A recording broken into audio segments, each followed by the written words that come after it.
Hey folks, Jessica here. My little cat Annie has decided to join us. So it is. This is the fifth video in the series, I believe. If you missed parts 1 through 4 on United Fight, they are in the description down below in the playlist, and you can check them all out.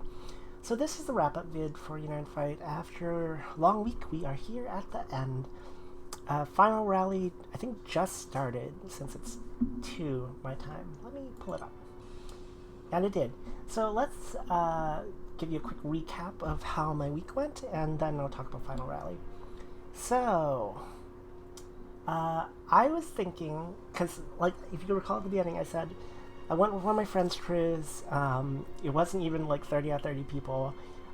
Pretty solidly in B tier, but not really like very hardcore at all. So I was hoping it'd be like a more relaxed time, just because last United Fight was really rough, but this one ended up also being really rough. So this is our record 3-1. Every single event, every single enemy team we fought went super hard, like from 3:30 a.m. my time to 7 a.m. So that's like I would just get up at 3:30 a.m. and start pushing and trying to get people online to do the counter push. And oh, Andy's being so cute right now. And yeah, all the way from 3:30 to 7. You can see his little paw grabbing my boob. But so yeah, all of them were super, like, this last one was super tight. These guys didn't stop pushing until like right at 7.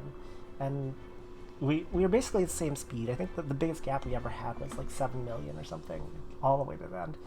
And then this last one just ended up being, they just had more people on than us in the early morning, which happens, especially if you're playing a more casual crew.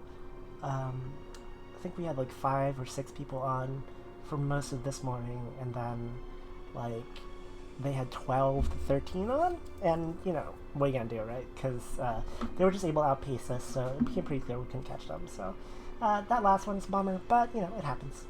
3-1, pretty solid record. Individually, let's see, top members of my crew.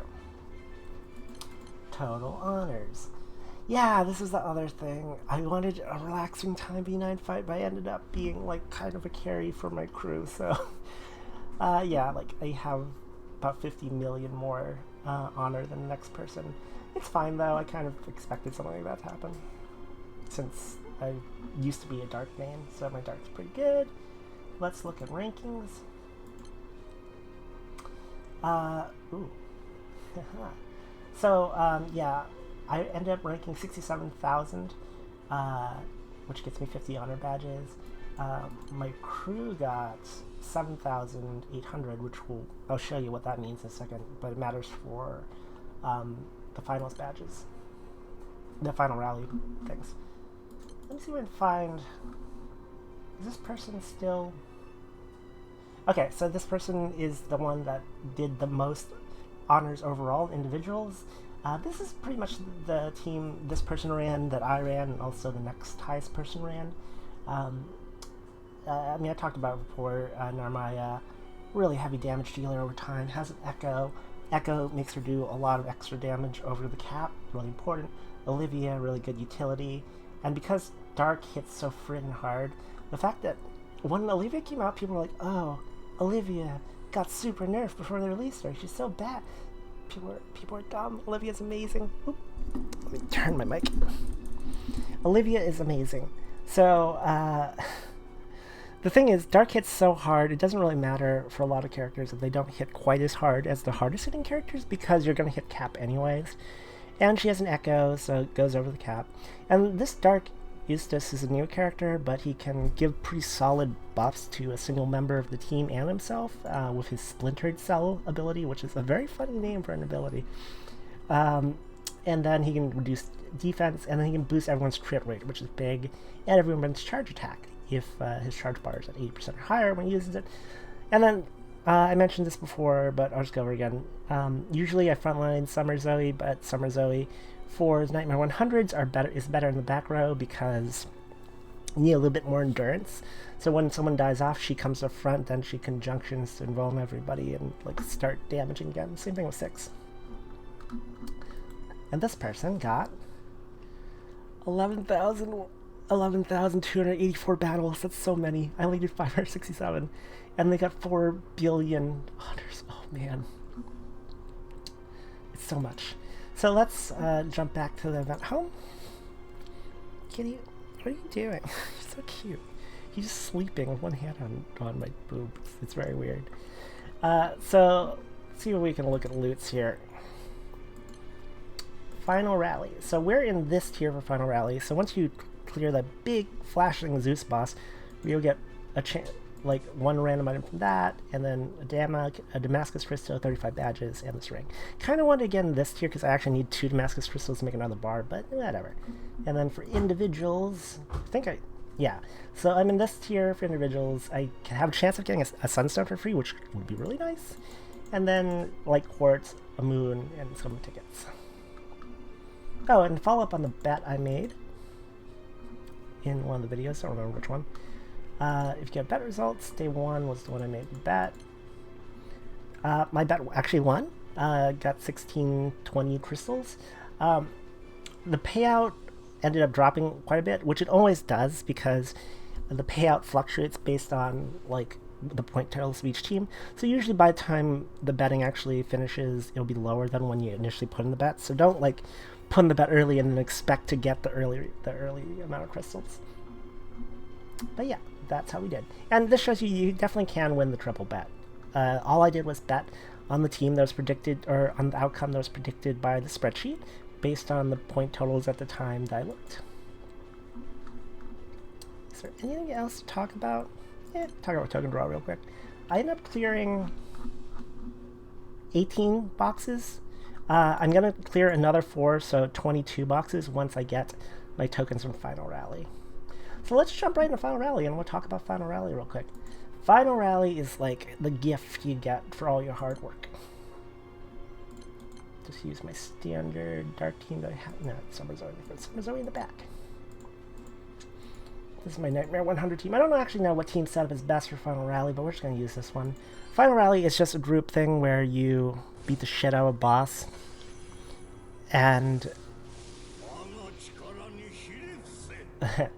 you have 17 hours to beat it. So I would be shocked if anyone didn't beat their Final Rally boss, but it does have an absolute shit ton of HP. And then once you beat it, the whole crew gets their reward. So, you know, I'm just gonna... Well, I might put a cut here. We'll see how long this ends up taking. I have no idea how long it's going to take. Just because this could take forever if the rest of my crew isn't very damaging. But yeah, just this is kind of the reward thing. If there's no pressure here, you can use potions and whatnot to rejoin. You'll probably die a bunch because this guy's like pretty... He's the boss, like he's a big boy boss, so yeah. So next C9 fight should be light. Usually they announce towards the end of the United Fight what the next one will be, and if you're interested, so like the series of videos came out right at the start of the United Fight, so you probably didn't have a lot of time to prepare if you were relying on this series. But for the next United Fight, you can start preparing now. You probably have at least a month, if not more. The gap varies from time to time, and based on that knowledge that it's going to be light, you should start working on your light grids. If you've got any weapons you want to uncap, any weapons you want to grind, definitely spend this next month doing it. Usually the events that are very popular for pubs to run are the ones that are leading up to the next United Fight. Also, if you picked up materials to make your Eternals this time, or you have the materials to make a light Eternal, probably a good choice to prep one of those. Okay, this guy's isn't too bad, so I'll just talk. Oh god. He's not too bad, he just hit everyone for like 15k. It's fine, this is fine. It's okay, we'll just pot a bunch.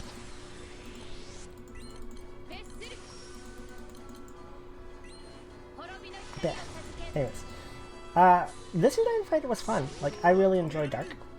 Dark has come a long way. Like, Dark... a little bit... This is gonna be Jessica just talks about Granblue Fantasy randomly for however long it takes to kill this boss. Yeah, Dark, when I first started, was very dominant. Like, the build everyone would run would be like some amount of Gislas or Celestials, and then a Summer Zoe. Summer Zoe was the key, like fundamental for Dark. It used to be you couldn't play Dark if you didn't have Summer Zoe.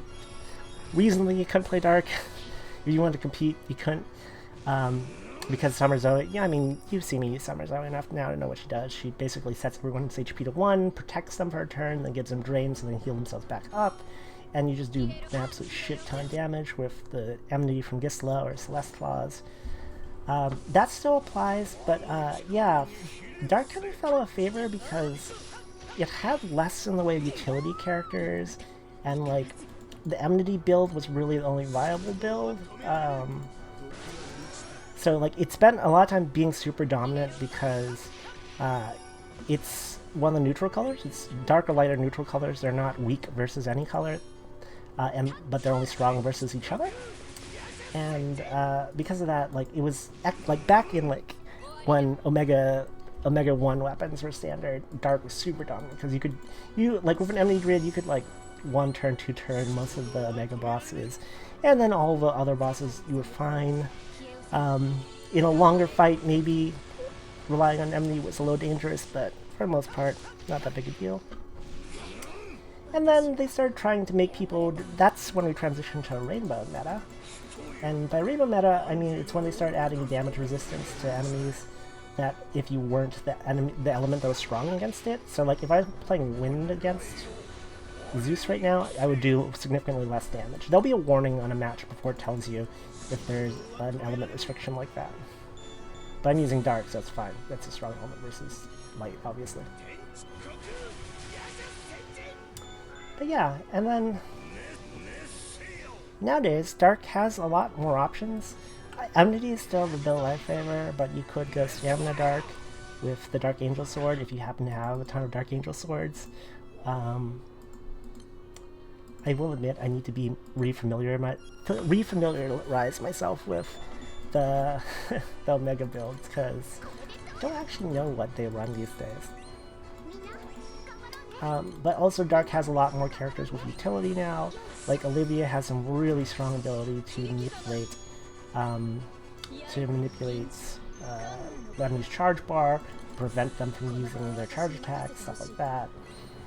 And like Dark has kind of gone away from the thing where all it has are like extremely heavy hitters that don't have any utility.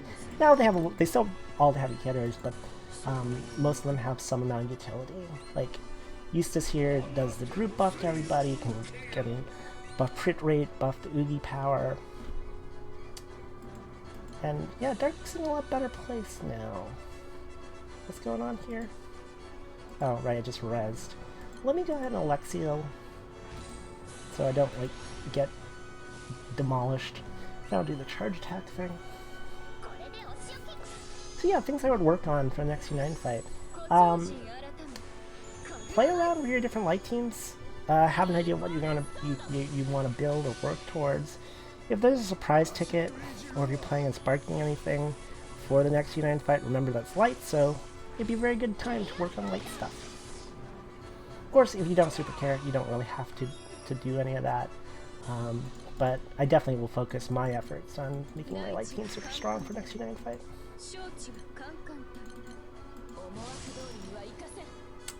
Let's go on Shiva here.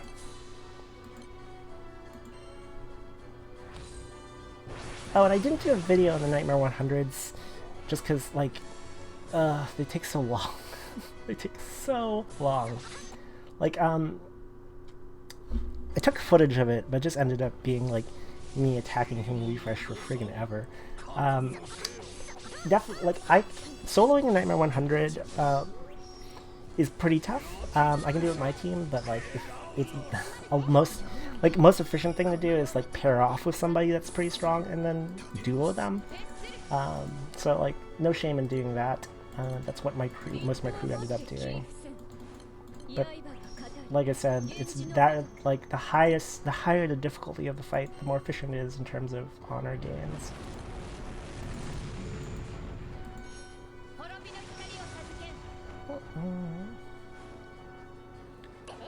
Really excited to see what loot you got from me, Zeus. He's almost dead. Oh, I get miscellaneous stuff. Some people might have noticed I don't do the thing where I attack, refresh, attack, refresh, attack, refresh.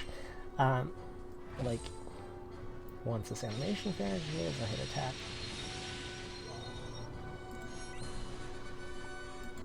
So a lot of times people attack, hit refresh to skip the animations, and go right back to attacking. It's the fastest way of getting a bunch of attacks in. I actually do that. I just don't do it on these videos because it looks very uninteresting. Like, I mean, you're just gonna see me loading over and over and over again, which doesn't make for good YouTube, so I don't do that on videos. But if you do want to clear stuff faster, then yeah, definitely hit refresh after you attack. There is a little bit of a buffer period you have to wait depending on how many characters on your team Oogie, because the game kind of forces a wait period. Like if your whole team Oogies, you need to wait probably 10 seconds or so before you can hit attack again after refreshing. Why are we doing 0 damage?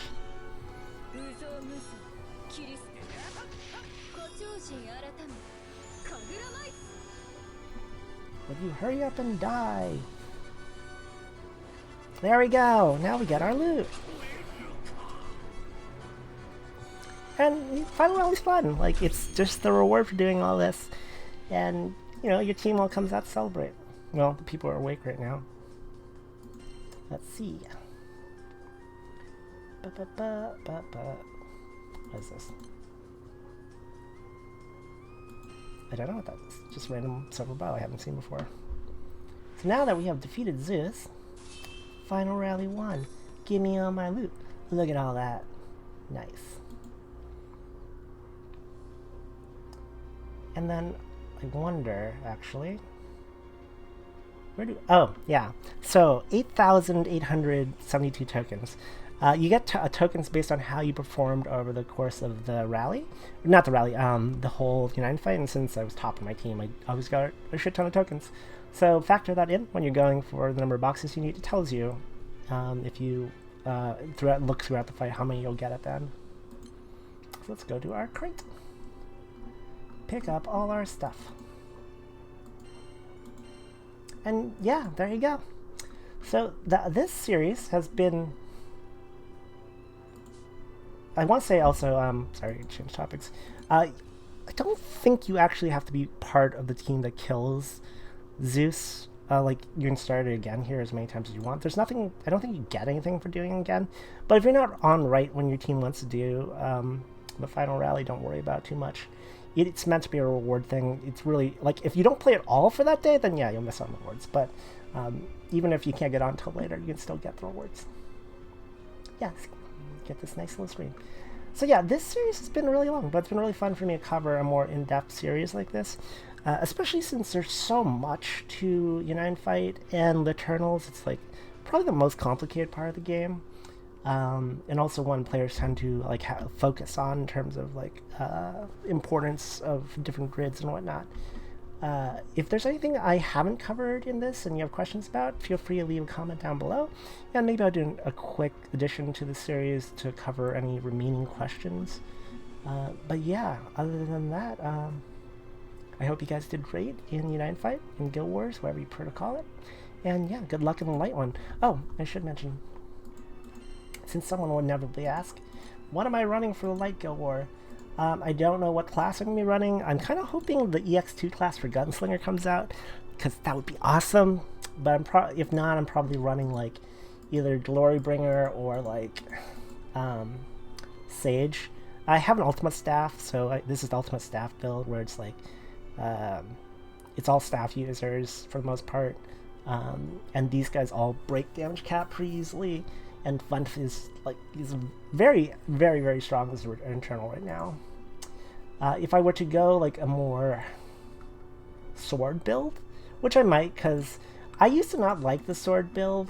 That was more because sword build was more on a manga build, and I think Lucifer's overrated. There, I said it. Don't at me. The sword build has actually become pretty legit now, in my opinion, because Charlotta came out, and she is actually a friggin' beast in terms of like light attackers with swords. Like, she has a huge like echo, and she can tank for the team, and she's really good because she scales up uh, based on this Holy Knight ability that scales up to 5. Kind of like how 6 and Siete work, where she like getting attacked makes her lose stacks, but not getting attacked makes her getting hit makes her lose stacks, and not getting hit makes her gain stacks. So she just ramps up and does this furious beast of damage. And then Levin Sisters are really good. Like, they have this that's defense down and the light attack boost, but they also give everyone a light echo and guaranteed triple on themselves, and they reduce allies' dark damage taken.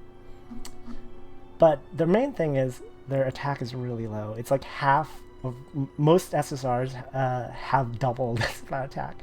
But it's not actually a problem if you have a very strong grid to bolster their damage. Then it doesn't super matter. And this is the grid I'll be running, some variation of this. The main hand will switch out.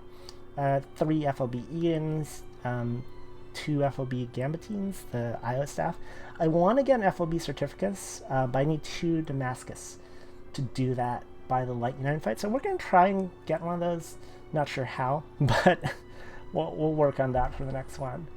And then I'll move all my plus 99s. I didn't talk about this really either. I always move my plus 99 marks to the weapon that I want, to the relevant element of the next United fight. I have like 5 Sunlight Stones, I want to say, so I might FLB Haluel and Maluel, the lesbian angels, because they have a passive sub bonus to double attack, which is kind of cool.